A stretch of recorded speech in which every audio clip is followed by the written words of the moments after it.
Naiz irratian, bigarren kafea.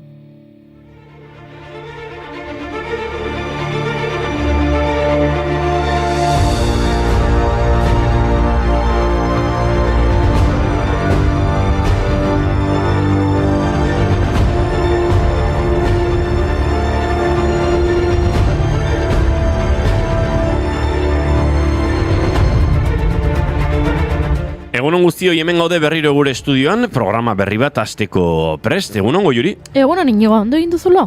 Bai, oso ondo. Ba, eta mai, egunon? Egunon, bai. Eta zuk, ondo egin duzulo? Bai, baina zertara dator hori. Gau beltza edo hariman gaua bihar da ez gaur, Bai, baina gure ametsak betetzeko ondo lo egin behar dugu. Ados nago, begira adibide bat, gaur 30 urte bete dira oasis taldeak amets bat bete eta besti hau kaleratu zuenetik. Today is gonna be the day that they're gonna throw it back to you. By now you should have somehow realized what you gotta do. I don't believe that anybody feels the way I do about you now.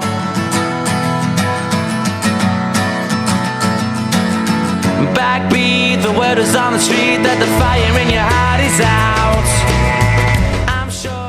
Mila 1985ean Oasis rock talde ingelesaren Wonderwall argitaratu zen. Noel Gallagherrek konposatutako What's the Story Morning Glory bigarren albumean sartuta eta ziurrenik taldearen abestierik ezagunena dena.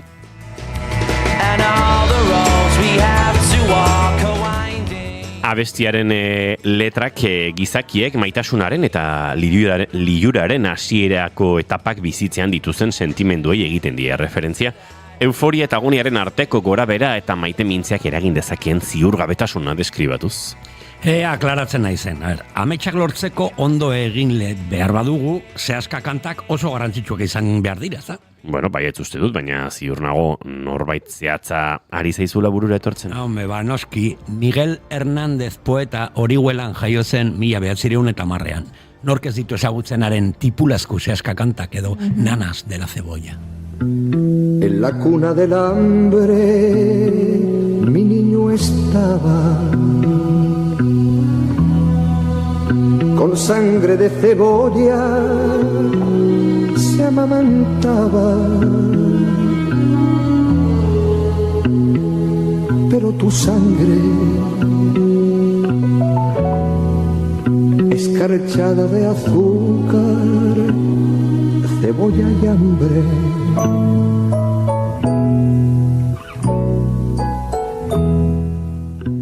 Miguel Hernández hauntzaina izan zen oso gaztetatik. Artaldea zaintzen zuen bitartean, Hernándezek irakurri egiten zuen gogotsu eta bere lehen poemak idatzi zituen.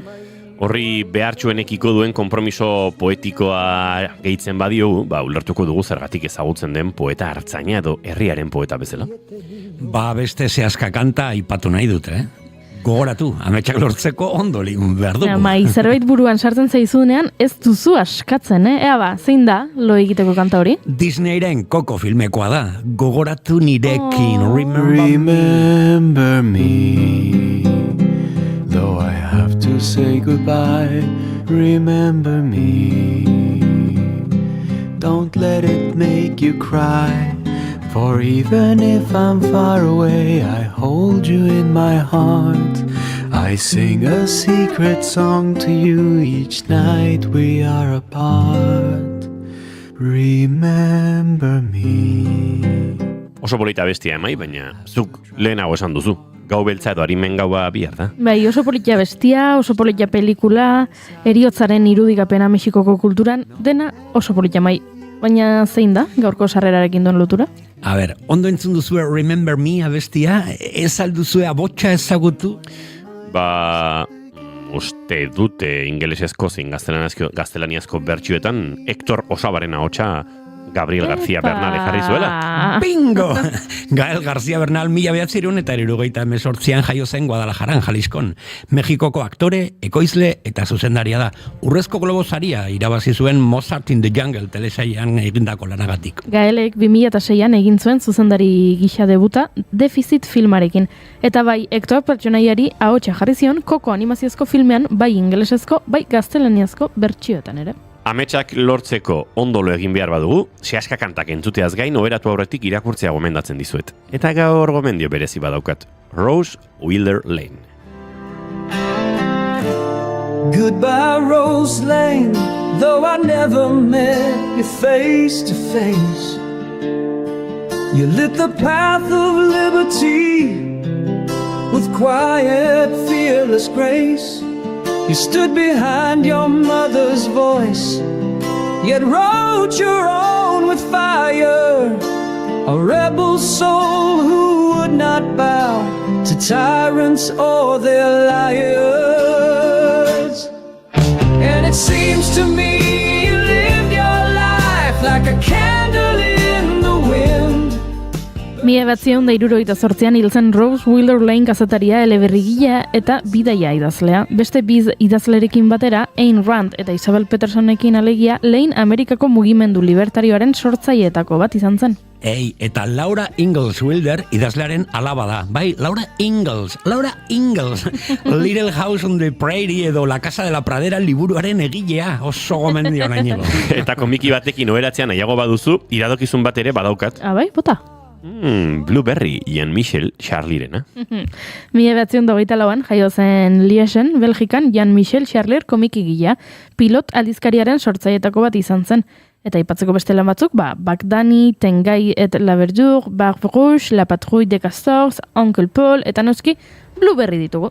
Blueberry frantsesez sortutako western estiloko komiki sorta da. Jean-Michel Charlier belgikarrak eta Jean Guiraud edo Moebius frantziarrak elkarlanean egindakoa. Zure ametsak lortzeko segi marrazten.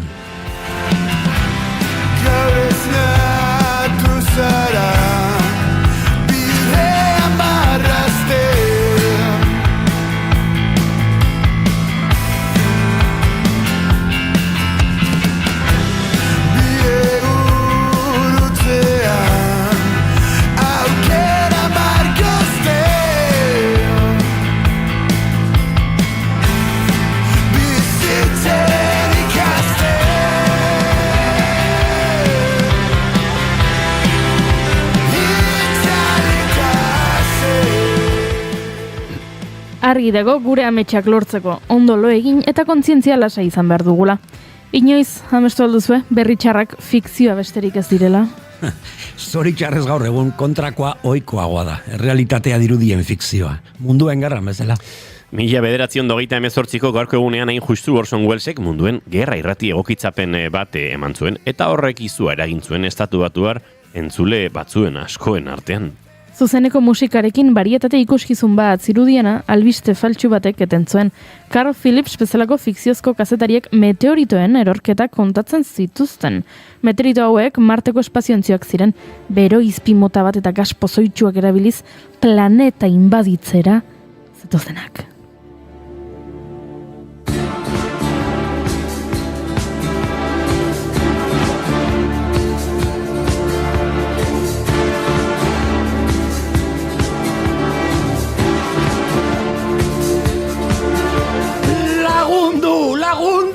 Ondolo egin nahi dut! Hartu hegazkin txiki bat eta bidaiatu zure ametsen lurraldera, mai! Hegazkin txiki bat, zein hegazkin? Bigarren pistatik aireratzear dago aeroplano bat, Jefferson Airplane! Ondo ekarria Inigo.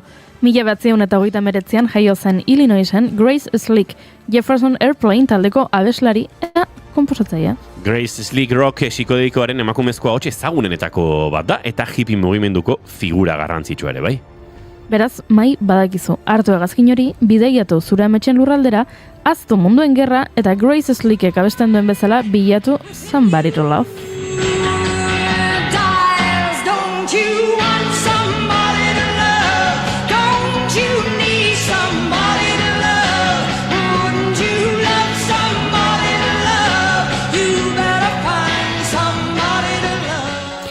Segurtasun uala lotu dut dagoeneko ametsen lurraldera bidaiatzeko. beste inor baldator gurekin bideanetan, no? Noski Elsi Salvador zirkolari eta ipuin kontalaria gurekin egan etorriko da azitoki topaketa edizio berria orkesteko. Eta Marcos Tedin pilotuarekin Tandilera, Buenos Airesera bidaiatuko dugu Euskal Astearen ospakizunera gerturatzeko. Eta bikote gisa bidaiatu nahi baduzue, matrimonioaren inguruko reportaje interesgarria izango dugu ere. Kontrol dorrea hemen, bigarren pistako hegazkin txikiak ametsen lurraldera aireratzeko baimena du, bagoaz! Ondo loitea garrantzitsua delako, zure ametsak lortzeko. Eixeri gurekin gure aulkikulunkarian. Egunon, sehaska kantazaleo kurriak 30 ditu gaur eta osteguna da. Ongi etorri guztioi, bigarren kafera, naiz irratian zarete.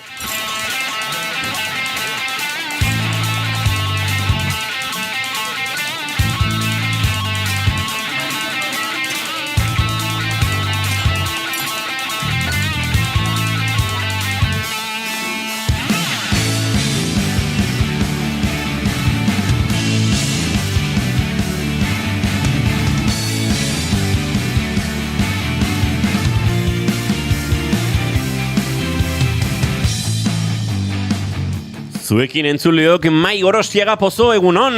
Egunon guztioi, altxa zehaskatik. Eta zuekin entzuleok Goiuri Ezeizarandia, egunon! Egunon.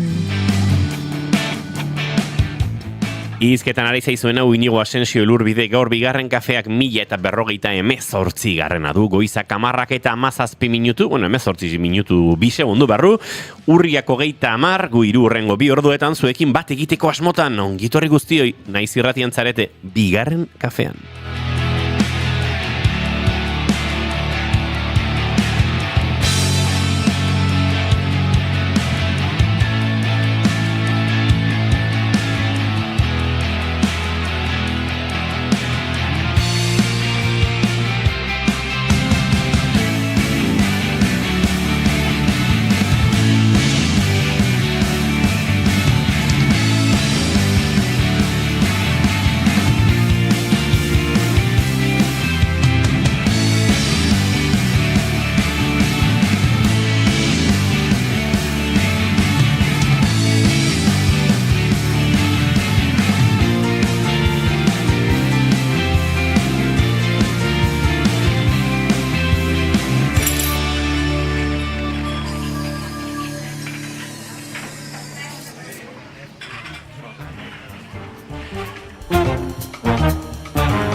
In a morning sunrise, the light of love comes stealing into a newborn day,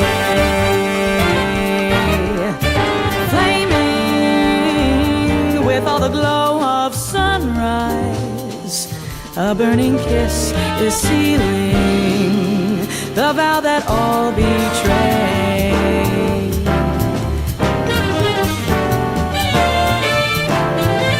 For the passions that thrill love and lift you high to heaven. Ba, gironetan, Softly as in a Morning Sunrise, Veronica Swiftekin, Javier Nerok egindako moldaketa eta kantu zarra hementxe entzuten ari garena, eta kantu honekin nire lehenengo maite dut, nire lagun Juanjo Falcon, musikari eta altaboz sortzaile, eskuz egiten dituen bozgarailu hoien sortzailea, bisitan etortzen denean, nire etxean bere bozgarailu batzuk ditudalako, eta ezinbestean entzun egin behar ditugu, ajustetxoren bat egiten du, posizioa pixka bat mugitu, pixka zabaltzen badugu gehiago, hemen estereofonia hobeto dago, eta bar, eta hori nik deskubritzen dizkiot, jartzen dizkiot, euskal musikan azken aldian agertu diren, eta produkzio aldetik, edo musikalki edo interesgarri iruditzen zaizkidan gauzak, ari gustadak izkiokenak, eta era berean, berak bere azken deskubrimendua jartzen dizkit, tartean, Veronica Swift bera, eta egia esan, hau bombazoa da.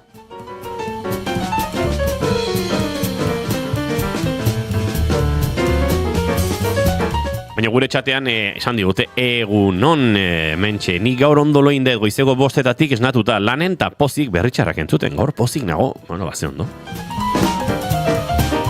Gorkak dio, nire maite duta da bihar gureakeko langileak 50 urte ospatuko dituztela. Ospatuko ditugu Fikoban eta 25 urte lanean garenok erloju bat opari.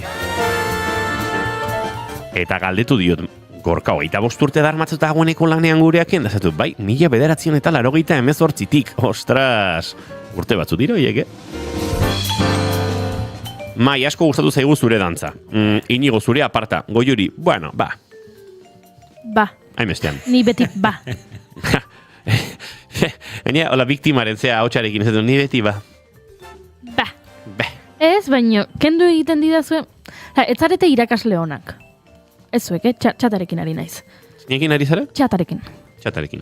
Ez zarete irakasle honak, egiten nauzue epaitu, gaizki egiten dudanean dantza, ez nauzue motibatzen, ez dizkidazue ematen trikimailuak nire koreografia hobetzeko. Nik auspoa behar dut, eta zuek egiten didazue, pixka bat eguna izorratu, alaxi esan. Ondo progresatzen ari zara, adibidez. Adibidez, ez? Hau ikasiko dugu azken urteetan, hezkuntzan zaplasteko bat baino asko zobea dela, bai ez tapen positiboak egitea, eta horrela gazteak eta animatzea, bai daien hobekuntzara bideratzeko, eta niri ez didazue hori egiten, eta orduan errua, agian, dantza kaskarra egitearena, zati batean nik izango dut, baina beste neurri batean zuena ere, bada. Alaxe esan dut. Falta izan dizu esatea, maite zaituzet oraindik, Salvadorrek entzulegoari abestu zion hartan bezala, eta borobil geratuko zitzaizuken. Nik Jesukriston maite dut festa daukat. Aipatu dut lehena, Juanjo Falconekin, musika elkarbanatzea. Badut maite dut ez bat, eta da, komuneko papera roxa. Bai, metafisikoa jarri nahi zenuten, tori metafisika. Nik ez dut bat ere maite komuneko papera roxa, eta norbaite pentsatuko du. Zergatik, genero ezaugarritan arroxa neskena iruditzen ez, hori ez.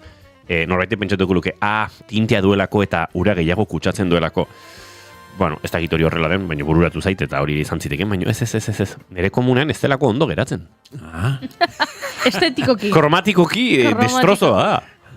Sarraski bat egiten du nire pastel kolore eta egur komunean. Ez du kombinatzen ondo, ez da beste pastel horrekin. Ez da ere. Beraz ez dut bat ere maite papera roxa, baina merkeen azen atzo erostera joan nintzenean eta gainera lau rollo pasterik enituen nahi, ze boltsa batean eraman nahi nuen dena, eta oraindik etxetik enitzen pasako, eta nuen, 20 itako pakete handi bat erosi nahi, eta azkenean jarri dut orkomunean arroxa, eta zot, txusi hau, pixkat, txungo, baina, hola sortatu da. Baina baditut maite dut gehiago, alare zuek zuena kontatuta jarrituko. Nik daukat maite dut bat eta maite dut ez bat. Bi gauza ekarri ditut. Ze gauzak. Venga, maite dutarekin hasiko naiz. Irakurri dut, albiste bat asko gustatu zaidana. Eta da, Oreretako udal liburutegian, erakusketa bat jarri dutela martxan, eta badakizue erakusketan zer dagoen? Jendeak liburuetan ahaztuta utzi dituen objektuak. Ze guapo. Bai.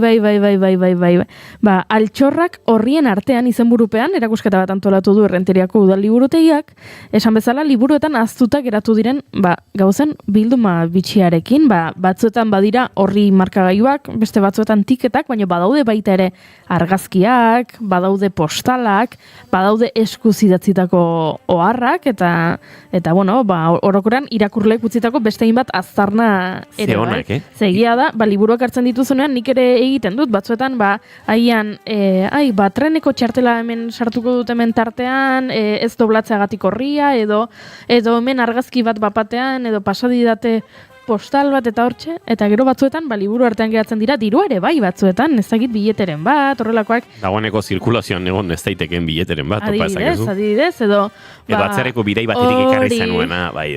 Ni nire etxen baditu liburu batzuk, igual rastroetan hartuta eta barrun dago, justo liburutegiko fitxa. Claro. Beraiek igual ez daukate. Hori da.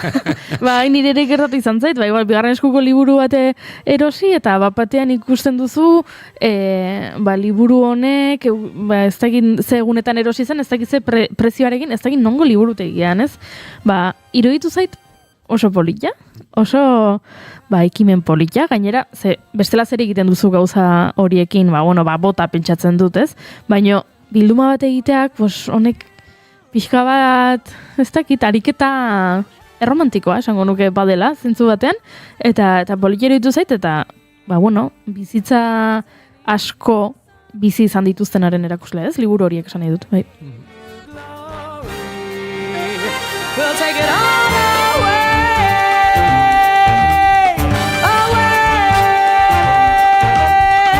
Nik badute etxean liburu bat, lagun batek oparitu zidana, utzi zidana, eta hor autodedikatoria bat zegoen, eta oso autodedikatoria polita iruditu zitzaidan.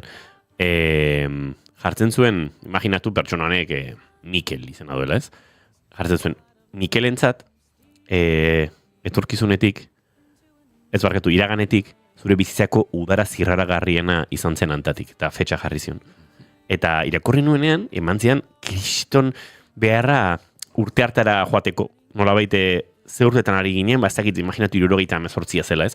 Zer ari zen gertatzen Euskal Herrian 78, zergatik izan ziteken udara horiein zirraragarria berarentzat, eta polita iruditu zidan autodedikatoria bat, ze liburek hori badute urten bueltan berriro berreskuratzen dituzunean, iradokitzen dizutela hor zerbait ez, eta oso polita iruditu zitzaidan. Zure maite dut azin, Zer romantiko gaude. Bai, Dani, ipuinakin lotuta, berriro ere. Nik daukat maite duta, eta horren atzean daude, como bi gomendio edo bi eskaera. Maite dut jakitea, bihar, Euskal Herriko kontalari guztik lana daukatela. Gaua beltza dela eta arimaren gaua eta azken urtetan, ze ondo ez, efervescentzia hori eta ekimen pilo bat antolatzen dira horren arira, eta nik badakit herriska batzuk, herri batzuk, auzo batzuk gelditu dira kontalari gabe. Egon dira deika gure hartan egon gara komunikatzen eta azkenean ez gara iritsi leku guztietara, beraz badaude oraindik herrik eta auzok gelditu direla kontalari gabe, albiste osona eta maite dut izugarri kontalari guztik okupatuta izatea eta lana izatea. Honen atzetik ze gomendioa edo eskaera, ez dakit, igual egin dezakegu aste osoko ekintzak urrengo urtera begira, eta bai bezperan, azaroak bat, edo aste hortan antolatu ipuinkontaketak honen arira, eta mitologia, eta nahi duzuen guztia, eta horrela lan gehiago izango dugula kontalariok, eta gomendioa bezala ez programatu bakarrik horrelako data konkretuetan iristen direnean, baizik eta urte osoan antolatu ipuinak merezidulako. Eguzkipean den guztia atorbe. Nik badokat beste maite dut bat, eta lehen mai esan dizut urduri ningoela, eta urduri ninago, baina ezin izula esan zergatik. Orain ja esate daukat. Ze entzuleek ez dakit badakiten, baina egon nintzen, barkatu mikroarekin hemen bueltak, egon nintzen omegnean, lehengo astean, Milanen grabazio bat, Milanen, Suitzara, Pirineotan grabazio bat nuela, gero handik Milanera, eta uste dut, zuzenean, izan zela ez, maik esan ziala, omegnean gertu nuela. Hemen ari ginen, eta... Irratxa joan, joan den ostegunean. Orduko bideta. Hori da. Moldatu nuen, omegnatik pasatzeko. Eta iritsi nintzen omegneara autoan entzuten duela 5 urte Jose Mari Carrererekin hemen, Jani Rodari, idazle, pedagogo, zenbat abizen jar genitzake, baina fantasiaren defendatzaile sutsua den horren inguruko olako monografiko bat egiten, entzun nuen gure duela 5 urteko ku, eta politizan zen ikuste aldatu garela, batez ere ahotsak pixkat aldatu zaizkigu, batez ere Goiuriri 5 urtetan ahotsak pixkat aldatu egin zaio. Bai? Zartu egin naiz.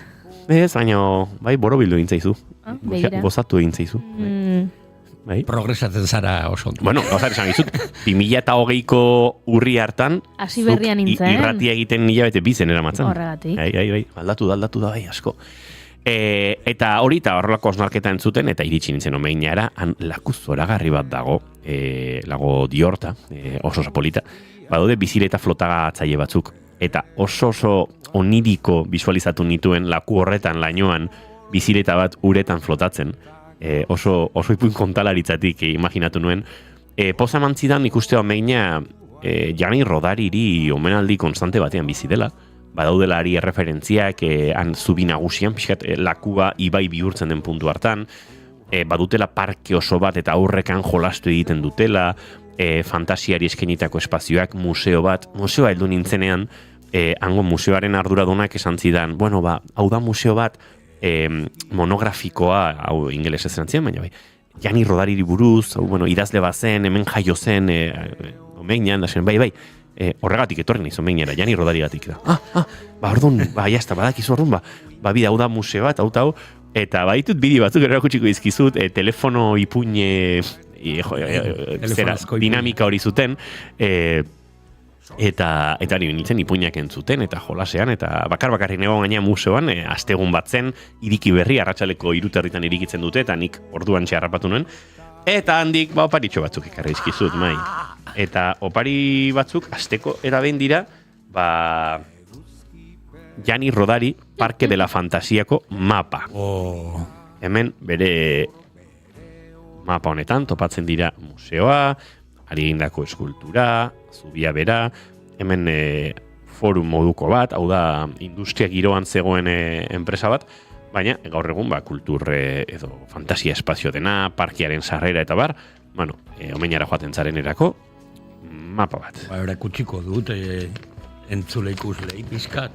Gero, hemen daukazu, gure aipatutako museo horren, Rodari museoaren, una fantástica historia, gida liburutxoa edo.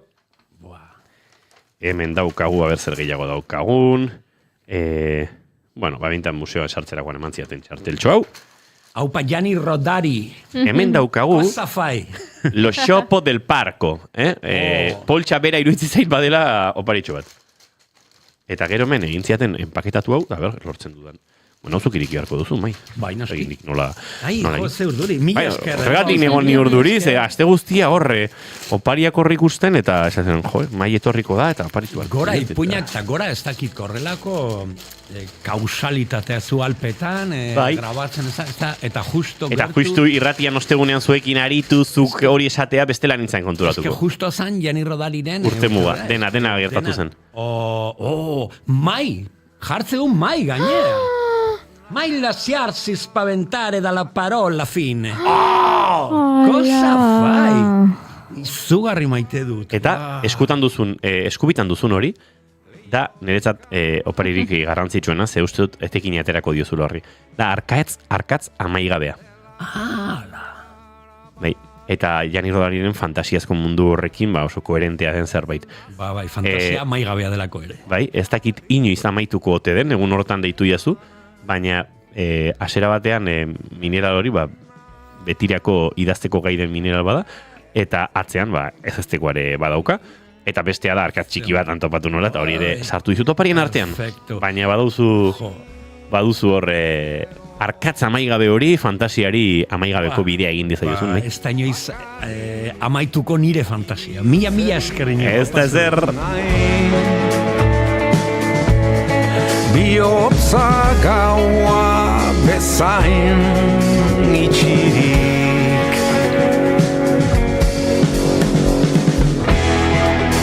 Eta omegnan egiten dute Festival di Literatura per Ragazzi, pixkate omegnan urriaren 11-tik 26-ra, ari omenez, edo pixkat Rodariren jaiotze data hori baliatuta, egiten dute hainbat eta hainbat ekitaldi, filosofia de la fantasia, oso herri interesgarria iruditu zitzaidan, eta Gianni Rodariren fantasia horrek bestelako eraginari izan duela azaltzen zuten museoan oso industria sortzaile izan delako. Ezagutzen dugun moka, guk italiana ditzen dugun kafemakina omegnan sortua da. Ze gehiago, uste dut Fiat 124 edo olako kotxe mitiko bat ere omegnan diseinatutakoa dela, ze gehiago topatu nuenan. Claro, pentsa, hango umek Rodariren fantasiarekin ez dakit, hasi zirela, ez? Bai.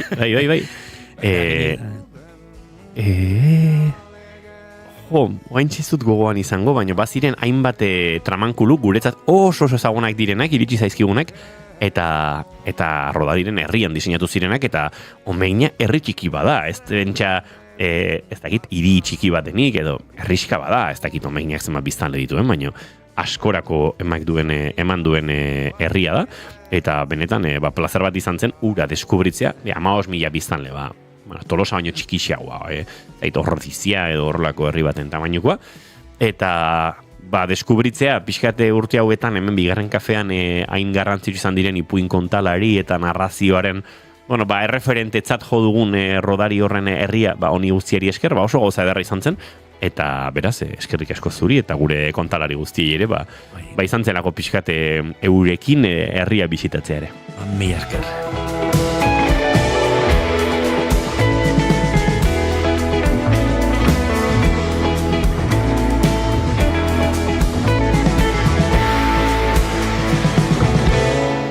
Baina aurrera egin horretik, Goiurik oraindik badu maite dut eza? Oso garrantzitsua delako eta uste dut aipatu beharreko albiste bat delako. Ez dagoelako gaizki noizean behin datuak mahai gainean jartzea eta datu horiekin, hausnarketa bat egitea, ze hemen natorkizue bat ere gustatze etzaidan datu batekin. Eta datuekin etorriko naiz eta gero hausnarketa bakoitzak egin dezala ze askotan, esatera noan aukatzen denean datuak nun daude. Esaten delako, datuak hementxe dituzue. Osakidetzak sexu erasoen biktimak 2021-etik ona zenbat izan diren, edo zenbat hartatu dituzten hobe esan da, kontatu digute Euskal Osasun Zerbitzuak.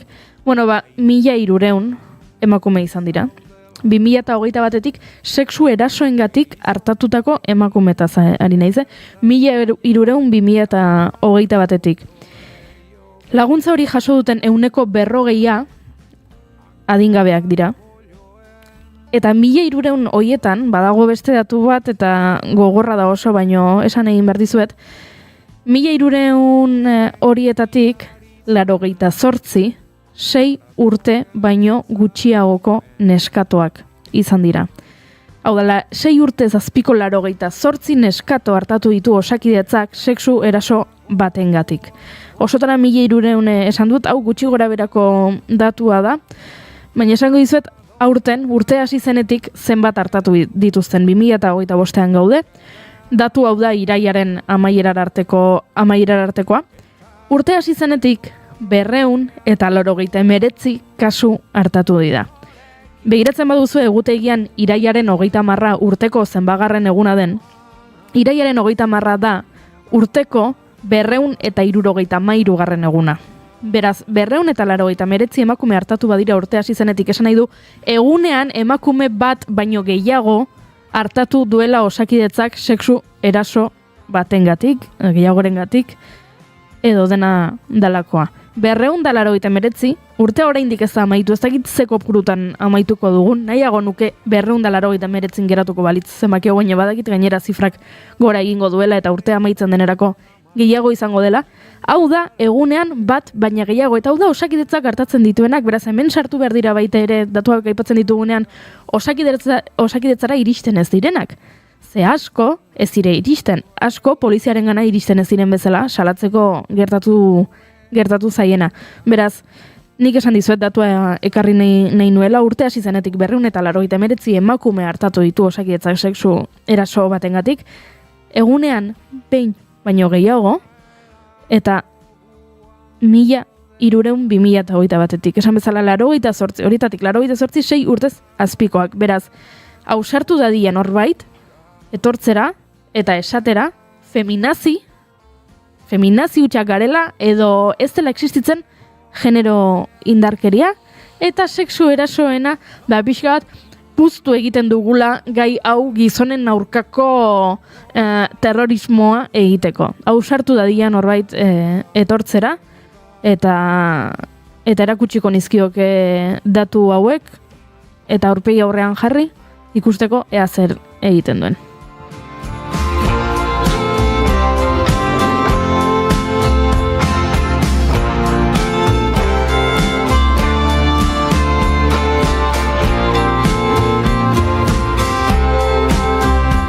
Goizeko 10:40 minutu bagoaz aurrera, gure gonbidatu orkestera segituan.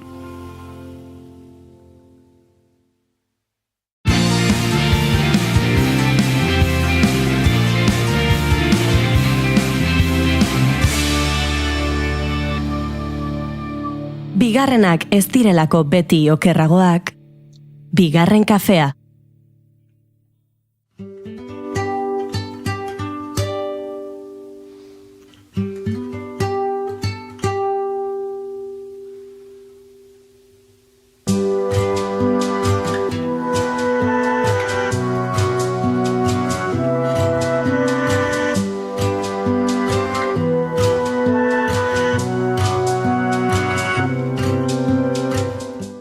Guztiontzako zirku ekitaldia, zirku soziala, pertsonengandik gertu. Gernikan, azaroaren 9an, azitoki topaketak bere ekimenaren 5. edizioa ospatuko du. Aurten Euskadiko zirku eskolek erakostaldi bat egingo dutelarik. Korapiloan, pitzarruntura auskatzea. Helburua, zirkua praktikatzen duten pertsonek egiten duten lana ikustaraztea eta azitoki elkartearen lana ezagutaraztea da. Ekitaldiak egitarau zabala izango du familia osoarentzat egun osoan zehar. Azaroaren 9an azitokiei topaketak izango dira berriro ere eta Gernikako merkatuko plazara hurbiltzen denak, ura gozatzeko aukera izango du. Guk zirkua praktikatzen dutenak maite ditugu. Eta nolabait topaketa hau ere aurten itzuliko da. Zirkua praktikatzen duten behar bereziak dituzten pertsonek egindako lana ikustaraztera ere. Urteroko hitzordua osatu digu nolabait hitzordua bera iristeak, ze Elsi Salvadorrekin egingo ditugu urrengo minutuak hementxe, gurekin bifean. Elsi Salvador, egunon eta ongi etorri berriro. Egunon, mila esker zuei, mila esker hain sarrera polita egitearren, oso ondo azaldu dozu. Eskerrik asko. Bueno, aipatu dugu, badatorrela azitoki eta iristearekin batera, programa mardula osatu duzuela, baina betire nolabait zirkoa erdigunean jarrita, eta aipatu dugu, zirkoa egiten duten pertsonak, eta horrekin batera, pauso bat arago joango gineteke. Zirkoa praktikatzen duten behar bereziak dituzten pertsona horiek ere bai, Elsi. Bai, bueno, gero eta jende gehiago hurbiltzen datzi eta tokira, behar bereziak dituztenak gurekin zirkua ikasten, zeo zerk erakutsi badigu azitoki topaketak dira, hori, danok egin aldogula zirkoa, praktikatu dezakegula zirkoa, ezta? Eta egia esan da aurton inoiz baino jende gehiago daukagu, eta inoiz baino jende gehiago hurbildu da behar bereziekin, ezta?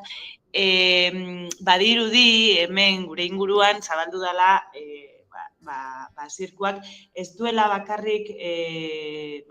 bakarrik olako beste eskolaz kanpoko ekintza arrunta bat, baizik eta eragina daukala behar bereziak dituzten pertsona eta eragina daukala inpaktu eduki duela gure inguru honetan, bai? Eta beraz oso pozik gaude, beste urte batez ere harrigarria izan da eukidogun onarpena edo, eta bueno, ja urduri samar gaude. Bueno, egun honetzi, ni privilegiatutxa izan naiz, bizpairu urte egon naizelako zuekin hor ikusten, eta horten ez daki nola biliko naiz, azaroak 9 saiatuko naiz, baina ez dut ezer prometitzen. Nik adibidez ikusi dudana da izugarrizko familia, bai zuen ekipoan, bai ikasleen familiak, eta gerturatzen diren lagun pilo hori, ze sinergia polita denon artean ekimen hau aurrera emateko, ez? Bai, egia esan da, niri gehien harritzen nauena horixe da. Esaten dudanean, informazioa botatzen dudanean, zabaltzen dudanean, sare sozialetan, edo eskolako familiei, beti dauz, baina mordo batzuk idazten dutenak, gure laguntzagaz kontatu. Eta gainera, aurton oso gauza polita gertatu da, Astrako, badakizue Astra izan zala armen fabrika hemen Gernikan egon zana, baina oin da kultur laborategia, eta aurton 20. urte hurrena da, eta beraiekin harremana egin dugu bai, gauza gehiago egiteko, ezta? Beraiek egongo dira, han dauden elkarteek gugaz egongo dute lan zuzenean, tailerrak eskaintzen, laguntza eskaintzen, osake aurton gure familia handitu egin da. Bai, gainera ere, bueno, goizean iten duzu horrelako ekimen bat lizeonez, profesional talde bat dator, ikuskizun bat eskaintzeko, punta-puntako artistak datoz urtero, aurten badakite Arine Asko eta Oskar Paez, zirko txosko laguna egongo direla, bere azken ikuskizunarekin, tabole, eta hor bai betetzen da, eta batzutan, igual, inkluso batzuk kanpon gelditzen dira, sarrerak ez daudelako, ez? Holanda, jendea, egia da Gernikan zirku gitzi ikusten dugula, edo ikusteko aukera daukagula, orduan egun hori oso garrantzitsua da. Lizeo Antzokia bete-beteta egoten da, gainezka, aurreko urtean jendea kanpoan gelditu zen, naiz eta jakin gero arratsaldean beste gala bat egongo dala, eta hor jende gehiago sartzen dala. Ze punta-punta, hori, artista profesionalak datozenean normala da betetzea edo nahiko nuke normala izatea, baina, klaro, gero arratsaldean beste gala bat daukagu, ikasleek eta behar bereziak dituzten pertsonek egindakoa, eta eske hori bai gainezka jartzen da, ez dakit, egun horretan guztira agian, ez dakit, 800.000 pertsona egon aldira zirkua ikusten, eta hori Gernikako leku baterako, pues eske Gernika moduko leku baterako, pues pentsa, harrigarria da. Ematen du jende gitxi, baina ez da. Ba, eta goizean ere, aukera hori tailerretan parte hartzeko ere, igual beste 200, ez? Porque umek hortxe daude parte hartzen, hainbeste tailerrekin, ez, makillajea, pompak edo malabarrak, ez? Ba, ez dakit, niretzat zaur. Bueno, esan behar dugu, ekitaldi hau egiten dugula, dirua jasotzeko, gero urtean zehar, proiektua aurrera eraman alizateko, eta berton parte hartzen duten talde guztiek edo ez dute kobratzen edo iaia ezer ez dute kobratzen. Orduan, hori bebai eskertzekoa da, ezta? Urdaibaiko inguruko talde pilo bat datoz gauzak egiten, baina kanpokoak bebai. Zu egon zaren moduan edo beste hainbat talde. Eta azkenean hori, ezta? Bere zure prezioa murrizta, zure lanaren prezioa murrizta, guk artista moduan badakigu hori oso zaila dela, oso gatza dela guretzako, baina jakinda olako gauza baterako dela eta nola bere aldetik guztia jartzen dute alik eta merkeen egiteko, guk dirua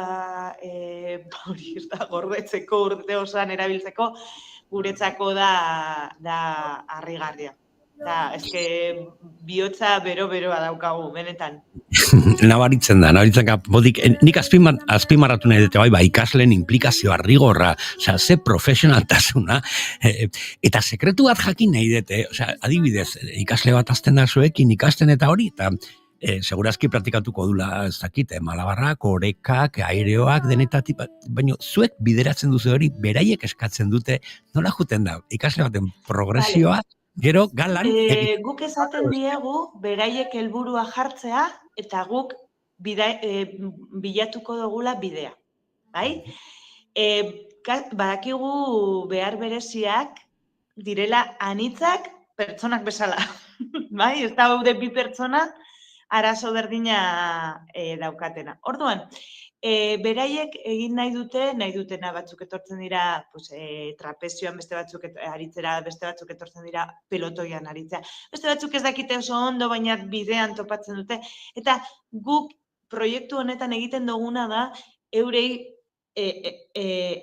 lortera, ez dakitzen lan esaten, baina saiatzen gara hori lortzea, ez da?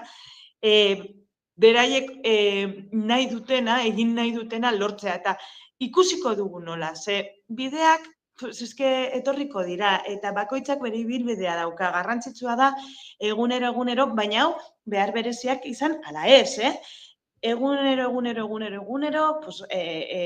zeo zer aurreratzea, eta egiten dozunarekin eroso eta ondo egotea. Gure partetik... Eta beraiek eskatzen, barkatu, bai.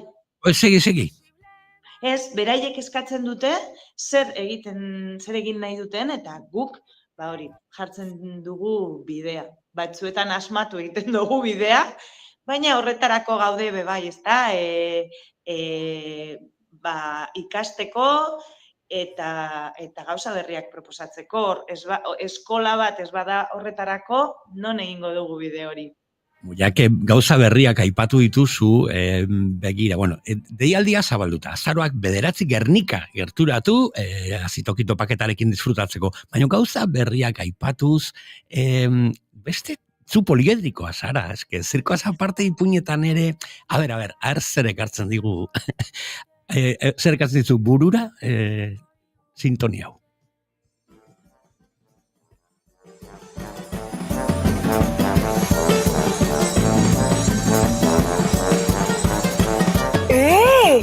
Badakizue zer topatu dudan? Liburu magiko bat. Eta zer dauka liburu magiko honek? Munduko ipuin guztiak barruan daudela. Eta zuk, nahi duzu ipuin bat eskatu? Eskatu iguzu. Bazen behin saioan, nahi baduzu? Hemen, ipuin guztiak topatuko ditugu, gure liburu magikoarekin batera, istorioak kontatuko ditugu. Gero arte! Ez zarete geldirek egoten, Elsi, proiektu berri bat sortu da, gu bakizu hemen, ipuin maitalea garela, eta Oizmendi Telebistan bazen behin ekimena jaio berri dela, eta nondik norakoak, nola jaio dau? Jo, ni hasi nintzen, konturatu nintzen, euskarazko oso ipuin gutxi zeudela sare sozialetan, ezta? Bai ipuin kontalariak ara eta ona ibiltzen gara, lehen esan dozun moduan, baina sare sozialetan egia da oso zaila dela ipuin berriak eta onak ikustea euskeraz entzun nahi badituzu. Orduan hasi nintzen interneten nik niretzean grabatzen eta holan. Eta ara nire posa, Oizmenditik deitu zidatenean esanez nahi zutela programa bat grabatu. Nire posa bi gauzengatik. Ze niri laguntzen dit grabazioa egiten, hobeagoa, eta hau dana, eta bestalde batetik, ze Oizmendi dago nire etxe ondoan horretarako. Horrezegaitik niretzako izan zen itzela. Orduan esan zidaten, hori, nik niretzean egiten nuena, ia nahi banuen beraiekin egin, eta bururatu zitzaigun hori asmatzea, liburu bat, non eta gure ipuin guztiak hor daude, eta hortik ateratzen goaz, ezta? Placer itzela izaten ari da hau grabatzea, osea, ze topatu dugu, prestatu dugu olako plato bat, ezta? Baina gero konturatu gara Urdaibai dagoela lekuz ederrez osaturik, eta hasi gara ipuinak grabatzen Urdaibaiko txoko galduenetan. Orduan, ara eta ona joaten gara, grabatzen gure kamera, gure liburuarekin eta gure ilusio guztiarekin. Oso lantalde txikia gara, baina indarrez beteta eta egia esan da oso pozik eta oso gustora. Momentuz baditugu eskaera batzuk hor, 3-4 ipuin ja eskatuta daude, baina espero dugu, hori, jende guztiak eskatzea euren historiorik gogokoenak oparitzeko edo, konpartitzeko, ez da, danon artean. Bai, ondo ulertu badut, hori ez, ikusleko, bidaltzen dute proposamenak, ez, nahi dut ipuina kontatzea, entzutea, ikustea nire telebistan, zeitzen badia, klasiko, mitologiko, izan daiteke bai beraiek idatzitako, edo zein gauza, ez? Edo zein gauza, begira, batzuk eskatzen dute ipuin oso famatuak, beste batzuek eskatzen dute ipuin eurei gustatzen zaiena, eta beste batzuk, hau txoratu egiten naiz, heldu zenean eskaera hori niretzeko izan zen. Nahi dut txano gorritxo, baina otsoa ona den txano gorritxo baten. Hala ba, asmatu. Eta, asmatu dugu, on jakin behar dugu gustatu zaion, ala ez. Baina, asmatu dugu. Lehen aipatu dugu Jani Rodari eta omeina, eta seguro que Rodari oso pozik egongo zela, ikusten fantasia oizmendi telebistara iristen ari dela ere. Zorionak, ekimen honengatik, eskerrik asko kontalari bezala ere, horrelako bultzaka emateko, urdai baien kontalaritzari, eta jarraitu horrela Elsi plazaro bat. Bai, horrela edo pizka bat lasaiago, zuk esaten duzun moduan, gauza larregi egiten ditugu, eta batxutan deskantzatzea be ondo datorkigu. Baina bai, mila esker. Deskantzatu aldenean behintzat, Elsi, eta tokatzen denean, gozatu intentsitate hau eta zere, hori ere, gustoko dugulako eta jakin behar delako batetik eta bestetik orekatzen. Muxu handi bat eta laizter arte. Bale, musu bat zuei eta mila esker gonbidapenagatik eta zuen programa politorregatik. Zaindu. Eskerrik asko.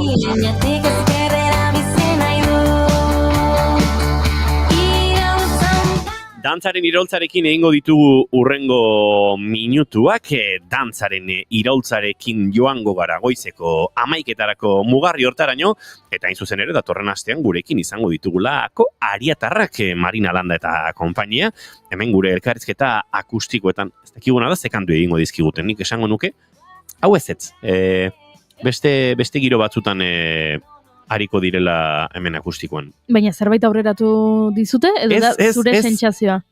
Nire sentsazioa da nik apostu egin beharko banu, esango nuke, egingo dutela. Karo, baina txoin.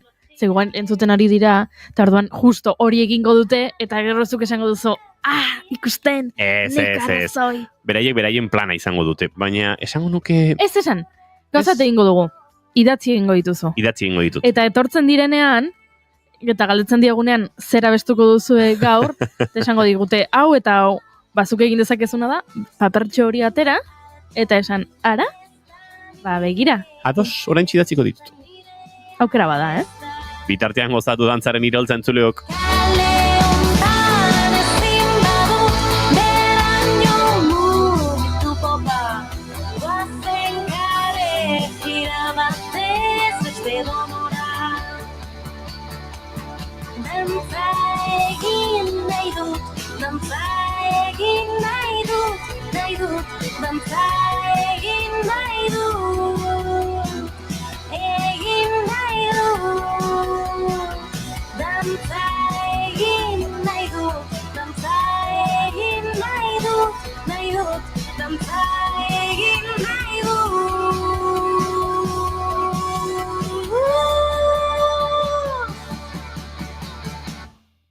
Goizeko 11:00 izateko segundutxo batzu falta zaizkigun honetan, bagoaz estudio zentraletara entzuleok, azken ordukoaren bila Garazi Castaño lankidean txedu, eta Garazi, egunon?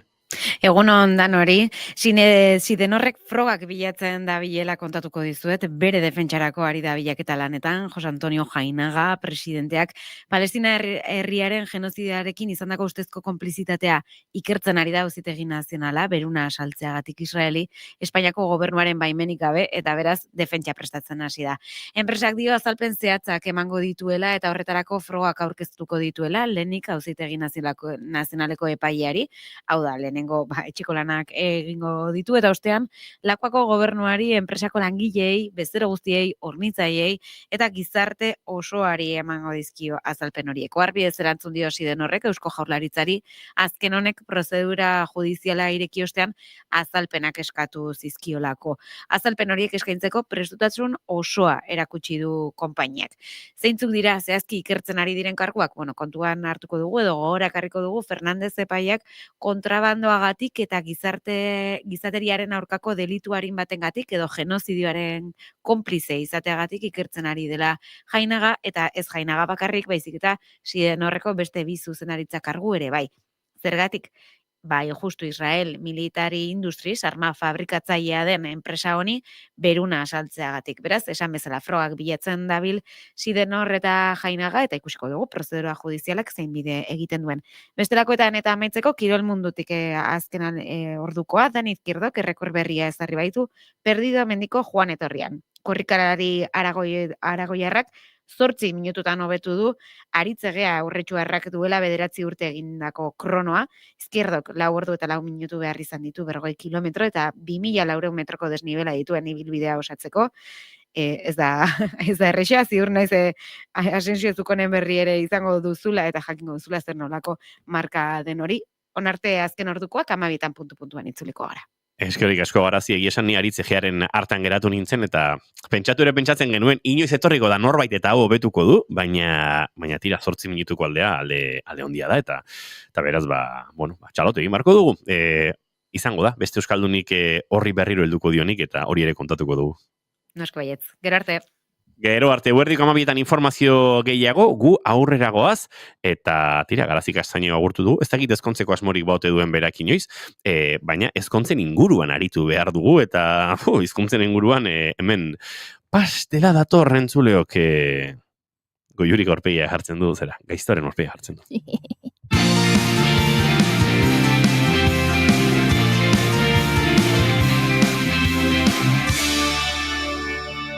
Ez, inongo asmorik ez ezkontzeko, Garazik Astaño, eskerrik asko. Bigarrenak ez direlako beti okerragoak, bigarren kafea.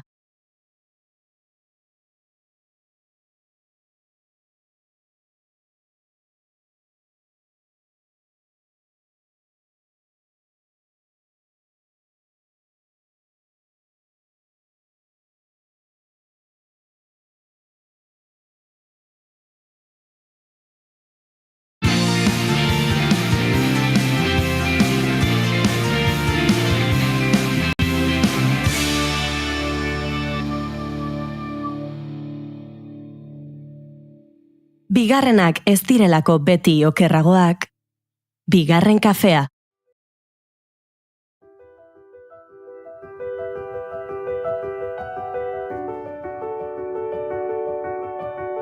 They say the holy water's watered down, and this town's lost its faith. Our colors will fade eventually, so if our time is running out, day after day, we'll make the mundane our masterpiece. Oh my, love. I take one look at you, you're taking me out of the ordinary. Sartu naiz TikTokera, eta neska gazte batek, ni baino gazteagoa den batek, kontatu dit non erosi dituen berezkontzako zapatak. Zapata zuri-zuriak, bekatuz garbiak. Aldatu dut aplikazioa eta Instagramen Taylor Swiften argazki bat ikusi dut. 37 milioi like dauzka. Historian, datxegit gehien lortu dutuen musikari baten argitalpena da. Bertan, kontatzen du, bere mutilagunarekin ezkondo egingo dela. Zure ingeles andereñoa eta zure heziketa fisikoko irakaslea, ezkondo egingo dira dio Swiftek. Azukre gaindosiak beldur eman dit, eta telebista piztu dut. Netflixek estreinatu berri duen telesail bat ikusten ari naiz. Joan izaneko pertsonaia bat dago, identifikatuta sentitzen naiz berarekin. 30 urte inguru ditu, irratsaio bat egiten du bere izparekin, umorea erabiltzen du edozein gatazkaren aurrean, gustatzen zait. Atalak irensten ditut, eta bapatean, Joanek hau esaten dio bere mutilagunari. Yes. Okay. I spent my whole life not wanting to be an adult until now. The truth is, I want to pick out sconces. I want to obsess over my kids. Bizitza osoa pasatu dut heldua ez izan nahian, baina orain nahi dut. Lanparak aukeratu nahi dut zurekin, gure umeekin obsesionatuta egon nahi dut. Anti-establishment, but as it turns out, I'm established. Pentsatzen nuen establishmentaren aurkakoa nintzela, bada ez, establishmenta naiz. I want couple stationery. And when you get invited on a boys trip, I want you to say, I gotta check with the boys.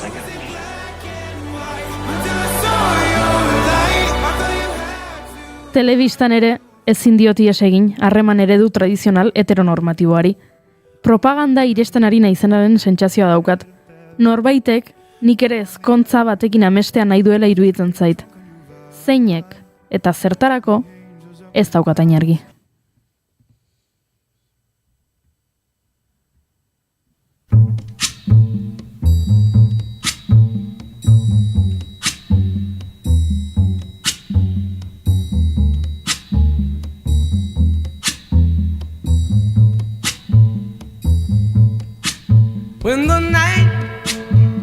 has come and the land is dark. Sentitzen dut, ezkontzera bultzatzen hauela indar batek. Nola ez? Ezkontzea puri-purian dago eta. Bai, ezkontzea modon dago berriro.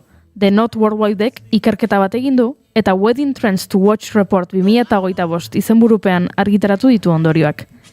Zeta belaunaldiko gazten 86ak etorkizuneko uneren batean ezkontzeko asmoa du. Eta 63ak uste du bere bizitza osoko gertaera garrantzitsuena izango dela. Zenbaki harrigarriak hasteko gure belaunaldia beti izan delako ezkontzarekiko kritikoena, gure pentsalari garaikideek, erreferente feministek askotan aipatu dutelako, milaka urtetan emakumeak menderatzeko balio izan duten erakunde patriarkal handi bat dela ezkontza. Should tumble and fall, or the mountain should crumble to the sea. I won't cry. Nik erakunde patriarkal handi bat bezala definitu dut, baina noski euskaltzaindiak ez du horrela definitzen. Jakin mina elikatzeko asmoz joan naiz hiztegira begiratzera. Ados? Ezkontza. Bi pertsonaren arteko legezko elkartzea, ezkonti den elkarbizitza erabateko eta iraunkorrerako konpromisoa eskatzen duena. Eta adibide batzu jartzen dituzte. Ezkontza elkartasun bat da. Elizako ezkontza, legezko ezkontza, Sansonen bigarren ezkontza, Aideen arteko ezkontzak. Ezkontza hartatik 6 ume jaio ziren, diruagatik egiten diren ezkontzak eta kristau ezkontza.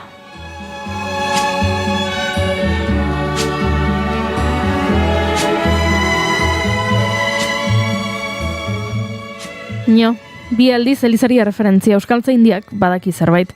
Ta orduan burura datorkit Clementine Ford idazle australiarrari behin irakurritako esaldi bat. Historiaren eta propagandaren geruzak zuritzen dituzunean, ezinezkoa da erakunde misogino hau erabat suntsitu nahi ez izatea.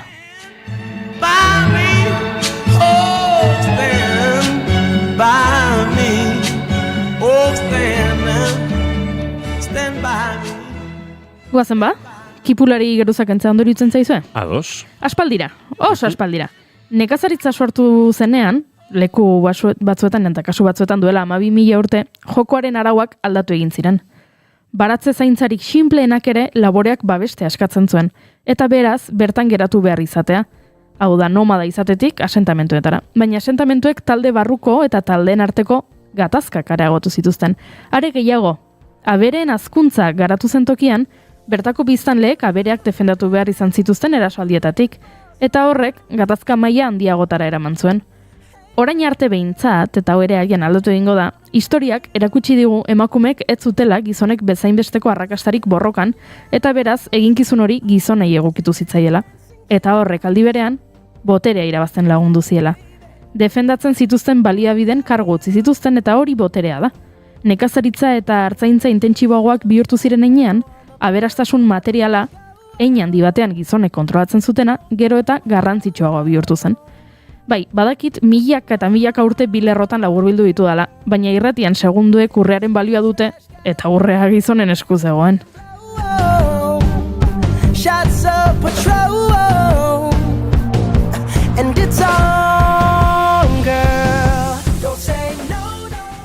Gauzak horrela, aidetasun eta ondorengotza sistemen arauak gehiago formalizatu ziren aberastasunaren inguruko gatazkak saiesteko familien barruan, eta horrela ezkontzek kontrato forma hartu zuten.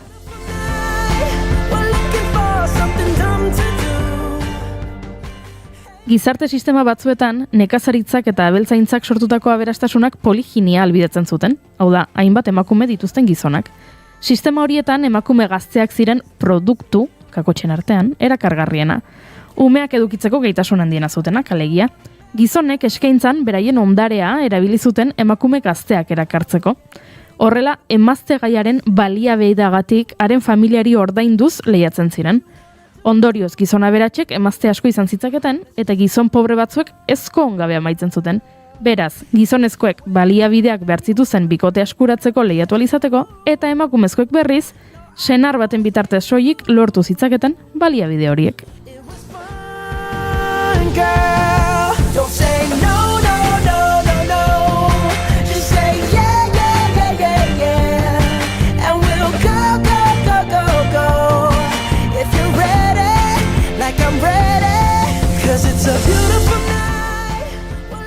Beste sistema batzuetan monogamia nabarmenagoa zen. Nekazaritza sistema batzuetan laborantza lurren kopuruan mugak zeuden lekuetan bereziki poliginiak ez zuen zentzurik.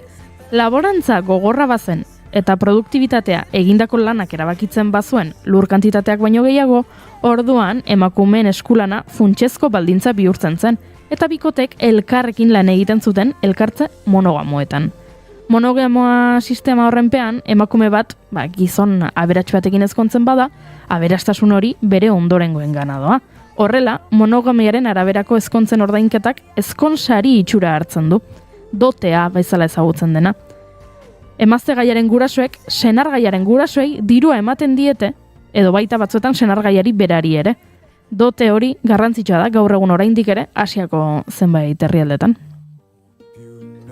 I will carry you home, whether it's tonight or 55 years down the road. Oh, I know there's so many ways this could go. Don't want you to wonder, darling, I need you to know.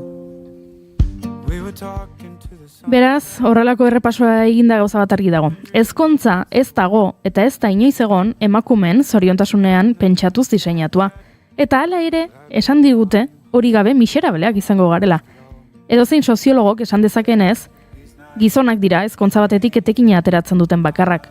Luzaroagoan bizi dira, osasuntxoagoak dira eta zoriontsuagoak dira ezkonduta badaude. Eta gainera, beraien aurreikuspen ekonomikoak hobetu egiten dira.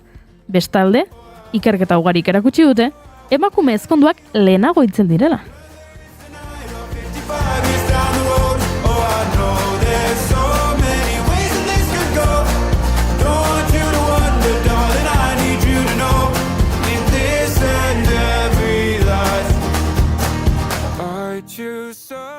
Dibortzioari dagokionez gainera, arrisku ekonomikoa okerragoa da emakumeentzat. Ikerketa askotan oinarritutako lanek erakutsi dute emakumeen errentak 21% eta 30% inguru jaisten direla dibortziatu ondoren, eta kolpe ekonomiko horretatik berreskuratzeko 6 urte behar dituztela bataz beste. Ez da gauza bera gertatzen gizonekin. Haien diru sarrerak 5% inguru jaisten dira gutxi gora bera suspertu aurretik. Eta honen arrazoietako bat umeen zaintza eta hortik eratorritako ondorioak dira. Baina huia amatasuna da, eta ni ezkontzetaz ari naiz.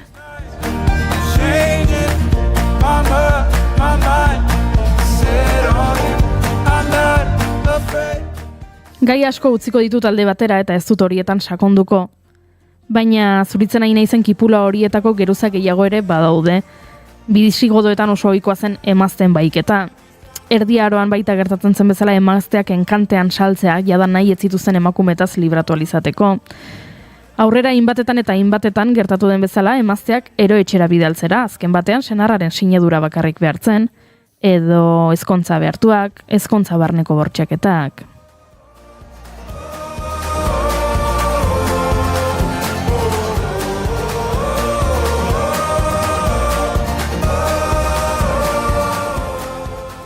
Baina kontua da, dakiguna jakinda, berriro ezkontzak modan daudela, eta geroz eta gazte gehiago ezkondu nahi dutela.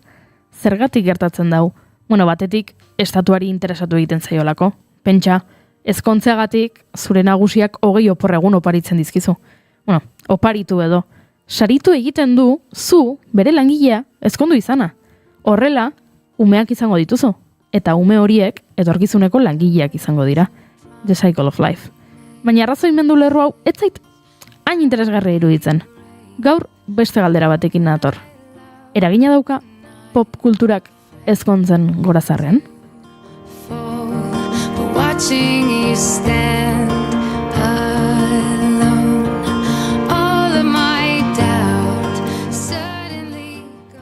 Lana del Rey 2024ko irailean ezkondu zen. Charlie XCX 2025ko uztailean. Dua Lipak 2025ko ekainean iragarri zuen ezkondu egingo zela. Eta Taylor Swiftek abuztuan. Esan dizuet, Taylor Swiften ezkontza iragarpenak 37 milioi like lortu dituela Instagramen. Eta orduan gogoratu naiz, milioika like lortu zituen beste argitalpen batekin. Georgina, Cristiano Ronaldo futbolariaren neska laguna.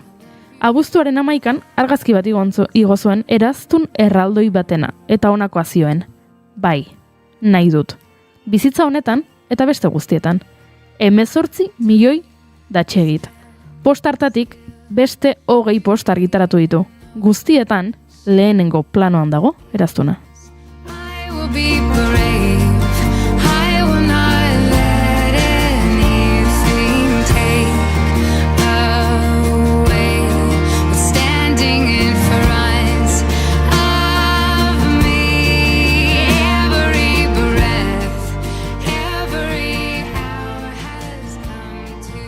Eta askoria egian esaten ari naizena tontakeria bat irudituko zaie, baina bai, aldaketa bat gertatzen ari da. 2023ko abesti entzutetxueneko bat Miley Cyrusen Flowers izan zen. Autonomia eta independentziaren aldarri bat. Nik erosiko dizkiot loreak neure buruari, nik aterako du neure burua dantzatzera, nire izena soilik idatziko dut ondartzan, horrelakoak esaten zituen Miley Cyrusek.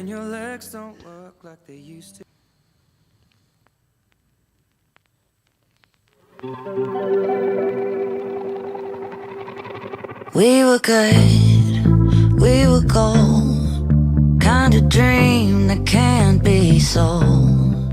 We were right till we weren't, built a home and watched it burn. I didn't want to leave you, I didn't want to lie, started to cry but then remembered I can buy myself flowers, write my name in the sand, talk to myself for hours, see things you don't understand. Ba hori, Miley Cyrusek egiten zuen sekulako aldarrikapena eta besti hori abestu genuen eta entzun genuen eta askok baita ahaztu ere. Zeurri honetan Taylor Swiftek disko berria argitaratu du eta zerrenda guztietatik bota ditu beste abeslari guztiak eta bere diskoa dago zerrendetan.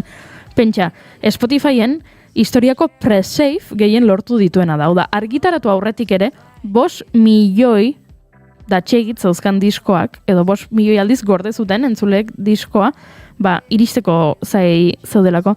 Eta zer gertatu da diskoan? Bueno, aurrekoena baino letra kontserbadoreagoak topatzen ditugula. Eldest Daughter abestian adibidez esaten du. Esan nizuenean ez dudala ezkontzengan sinisten. Hori gezurrutsa zen.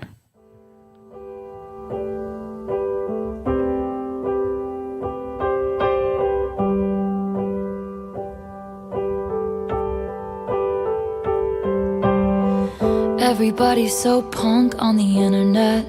Everyone's unbothered till they're not. Every joke's just trolling and memes, sad as it seems. Apathy is hot.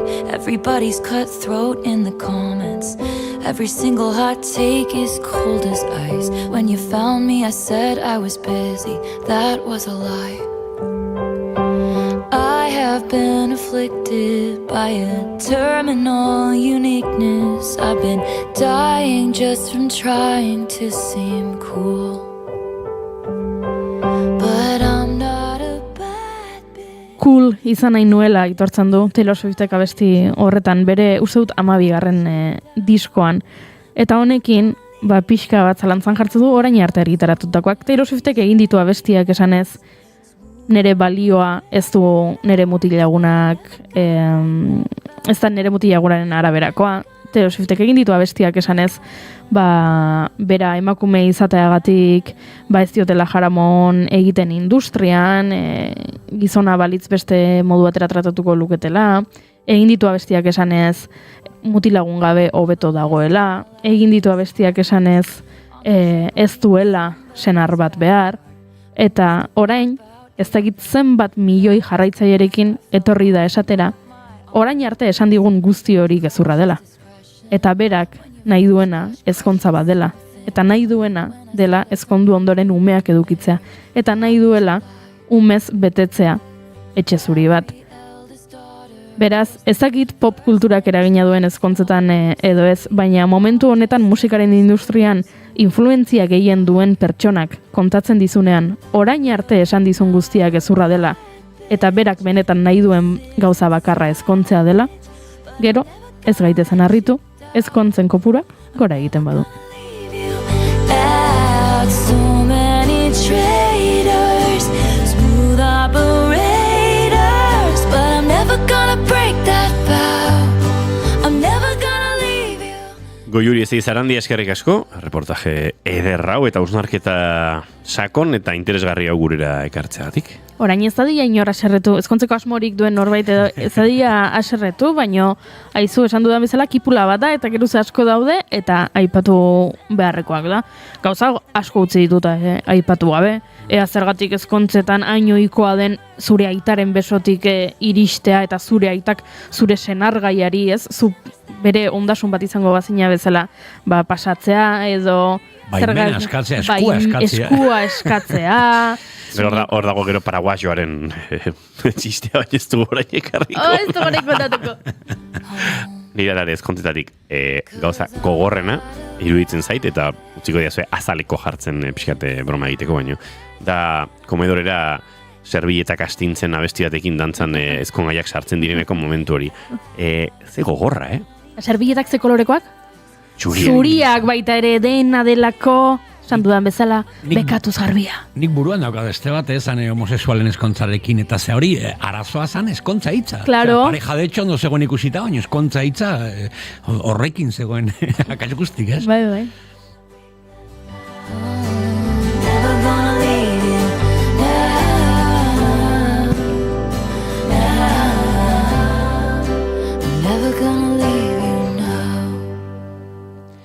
Entzuleo goizeko 11:23 minutu, lagun berezi bat iritsi zaigu gaur bigarren kafearen estudiora. Ez dakit oraindik mikro horrean jartzea lortuko dugun, baina esaten dizuegunean. Tadeu Urkolak txatean idatzi duela Lanzarotetik, egia da, baina Lanzarotetik Tolosaraino ere etorri da, eta gure estudioan dago.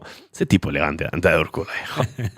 Ez dakit mikro horrean jartzea lortuko dugu, baina laizar Argentinar ere bagoaz Marcos Tedinekin ariko gara, diasporaren kontzeptuaren inguruan, hainbat ordezkari politiko eta instituzionalekin hausnartzen, han izan delako, hain zuzen ere lehen aipatu dizuegu, Tandilen Euskal Astea ospatzen ari direla. Baina bitartean, Ola Jintziarteren azken kantua, egia, izango dugu gurekin urrengo minutuetan.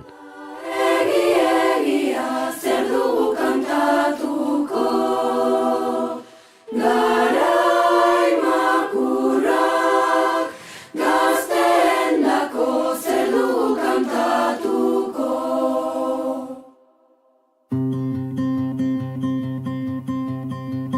Deus ere ez bada egia, zer du kantatuko, garai makurrak gazteen dako, zer du kantatuko, toki batez aukeratzean, bat aukeratzea da, zer du kantatuko, zer du kantatuko.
hasi zara Taylor Swiften inguran hitz egiten, eta gure txatean, Ardi Claimek dio, greetings, Bigarren Cafea, someone told me about your channel. Epa! How is it going? I heard good things about you. What a cool stream, Bigarren Cafea, glad I came. Epa, eskerrik asko! Glad you came. Bere kasun, glad you claim izango zen. Claim izena duelako. Bai. Taylor gezurretan ibili da dio indiokerrek. Hau da, hori da gai nagusia. Nik jarraitzeari utziko diot. Bai, itxura handia daukazuzuk Taylor Swiften disko guztiak etxean okitzearena indioker. Izango dituzu postal kolekzionisten disko gehiago Taylor Swiftenak baino. Eta hori jende asko gezin du esan, baina uste dut hori horrela dela. Bueno, gure txatean ere beste zerbait bota digute eta nik ez diot kaso handirik egin. Lenota de Urkolak esan du gora zirkoa. Hemen esan diogu, etorri derrepentean estudiora eta etorri da. Ez du mikroari hitz egiteko gogorik, ez diogu behartuko, baina etorri da. Mai, arrazoi duzu urtean zehar ipuin magikoa. Eta, Goiuri, pote bat pagatuko dizut Durangon. Etxe berriako igual. Oh, eskerrik asko. Pote bat etxe berrirako ez dut ulertzen hori. Igual oparien badauka zuretzako. Nik uste dut horti da aktor, porque nola esan du gubioko zondo dantza, zerako dantza, eta Goiuri ezain ondo, igual ostik, bueno, behintzat pote bat Durangon izango duzula, horrelako zeo zer. Agian bai, haizu. Poste naiz. Haizu, eta te diren bizitaren aria gauza bat esan, ez dakit burura etorri zait, justo hasi gara, Miguel Hernández eta Ontza eta Artalde, bueno, hartzaina zela eta ez dakit burura etorri zait linguista batek, garai batean esan zuela Lanzarote etimologikoki izan daitela, la Ontza Huarte. Marinelek barkuetatik bakarrik ikusten zutela hauntzek ikusi da, eta akaso hauntza huarte zela Lantzaroten etimologikoki jatorria. Bota nahi dut mai gainen. Aizuen ikusten momentu hau, egokia dela, aspaldiko partez irratian jarri ez duguna besti bat, eta talde bat jartzeko.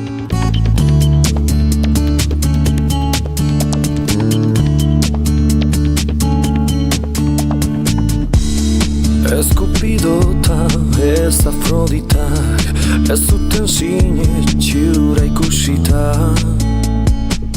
Manent taldea zari gara, nire mundura kantu hau, akaso nere gustokoenetakoa, eta aitortu behar dut, Manent taldean jotzen hasi izan ark, ni engantzatu ninduela musikara betiko, ziurrenik musikatik betiko urruntzeko egoeran ere banengoen momentu batean. Nik urteak neramatzan akordoia ikasten, pianoarekin ere urte bat edo bi egin nituen, baina unibertsitatea etorri zen, gero lan hasi, eta mendugun Tadeo Urkola Lorenzek eta Denis Ruizek talde bat sortu zuten, Manent izenekoa. Oso modernoa, momentu hartan bazen ikuste pixkat pop elektroniko abanguardiakoa. Eta bigarren diskoa kaleratu aurretik, lehen diskoaren giro hartan, deitu zidan Denisek esateko aizu, pentsatu dugu igual, bigarren teklista bat sartu, ze gauza asko disparatuta daude, pentsa orduan disparatu egiten zen, orain dena da disparatu, baina orduan ere disparatzen zen, eta nahi genuke hau dena zuzenean egin, eta bueno, nik artean enuen nahin beste jotzen, baina togatu zitzaidan ez, lan asko egitea, bi teklatuekin joaten ginen, bi teklatu nik, Tadiok beste bat zeraman beste aldean, gehi DJ Zeta eta horrelako historiak, eta hor hasi nintzen jotzen, eta pixkate berreskuratzen ez, unibertsiade garaiark eten zuen pianoarekiko joera, eta hortik aurrera, ez dakit, 20 bat proiektu musikaletan egongo nintzen, eta baina bai, Manent izan zen mugarria.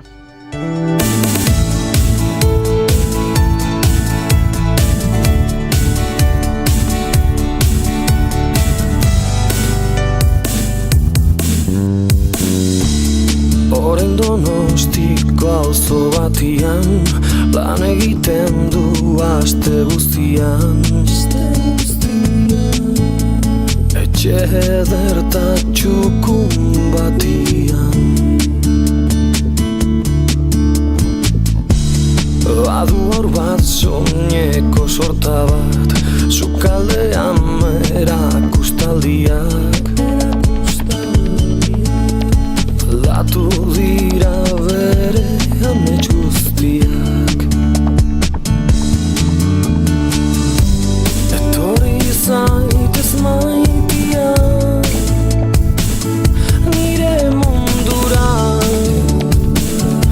oberera.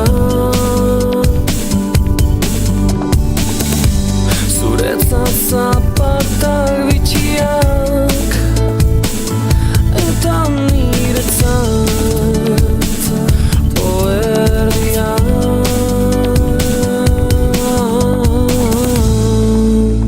zindagizut nizu gabe inoiz zugabez dute zer bada nire mundua etortzean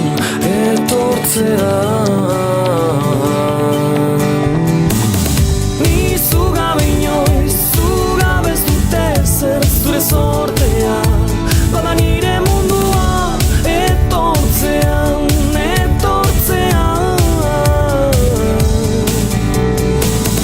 nizu gabe inoiz zugabez dute zer zure sortea bada nire mundua etortzean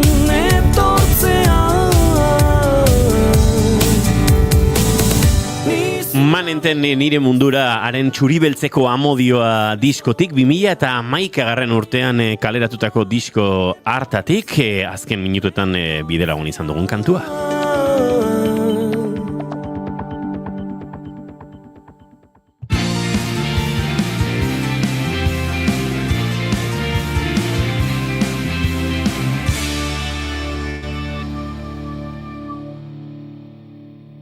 Bigarrenak ez direlako beti okerragoak, bigarren kafea. Bagoaz aurrera entzuleok eta Argentinara egingo dugu bidaia urrengo minutu hauetan. Goizetan izpilu parean arro irrie itean eme oldarkorretan negarrari beldurrik ez dioten gizonetan karminezko espainetan txiste txarrenek erantzun dituzten aurpegietan serioenetan erantzukizuna ere diren erantzun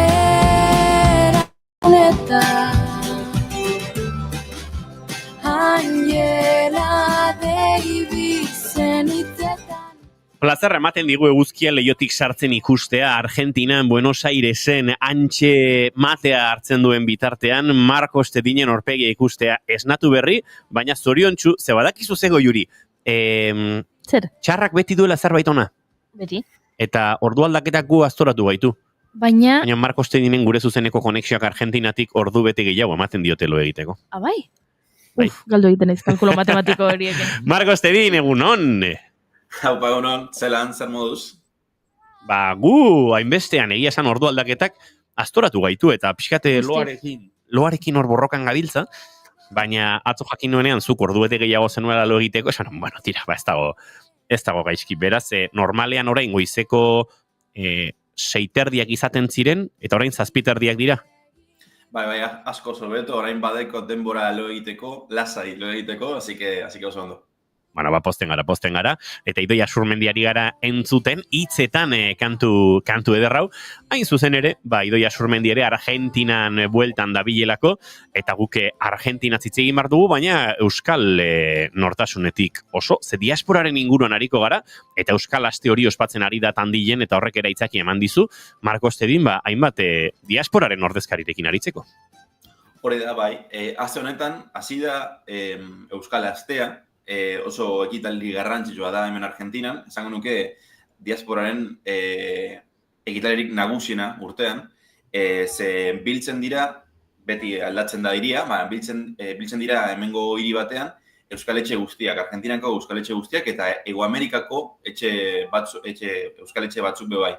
Horren ba oso garrantzitsua da, eta, bueno, básicamente jai bat da eta ospatzen da euskal nortasuna edo euskal kolektibitatea, orduan guretzat oso egun oso bazte garrantzitsua da.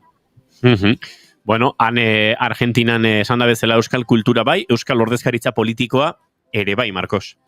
Bai, hori da, eta aste artean etorri dira ona EH Bilduko ordezkari batzuk, Edurne Benito del Valle, EAeko legebiltzarkidea eta bera da diaspora arduraduna legebiltzarrean, eta berarekin etorri da bai, Beñat Azkargorta, diaspora idazkari berria, eta egon dira euskaletxe askotan, baina ni joan nintzen euskal zaleakera. Euskal zaleak da hemen Buenos Aires Marcos, euskal zaleak da? Bai, euskal zaleak da hemen Buenos Airesen dagoen euskaletxe bat, euskaletxe berezi bat. Ze nik esango nuke dela euskararekin konpromesurik handiena duen euskaletxea.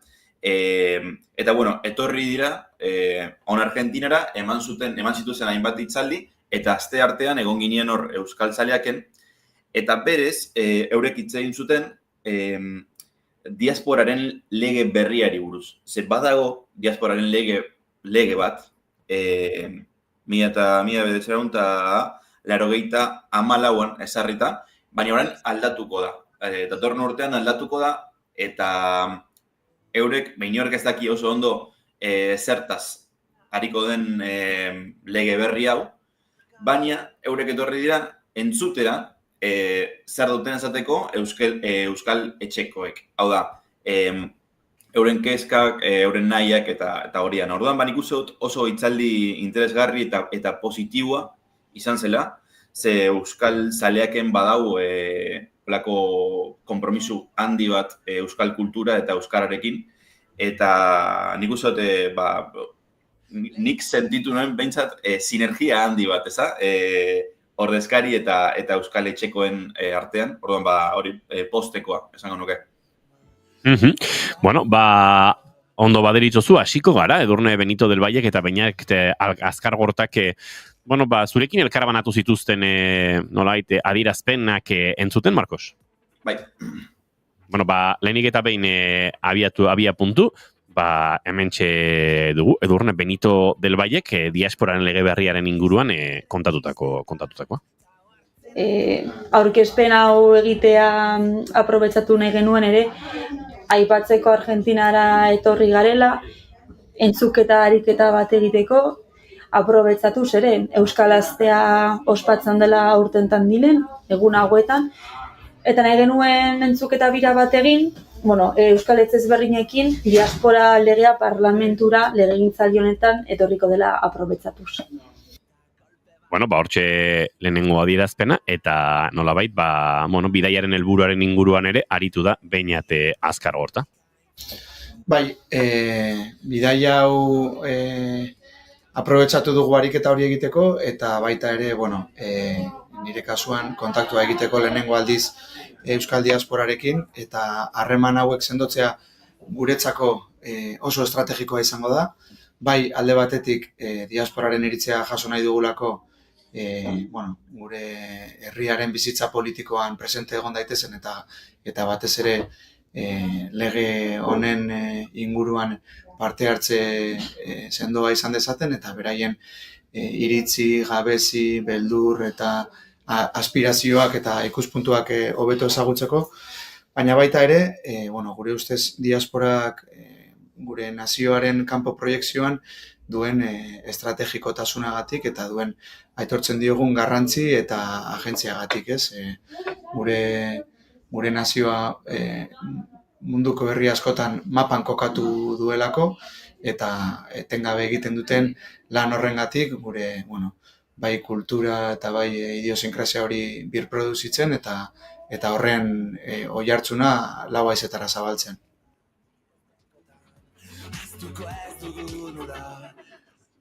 Hortxe lehen hausnarketa hori, Marcos, nolabait, bidaiaren arrazoiak, bidaiaren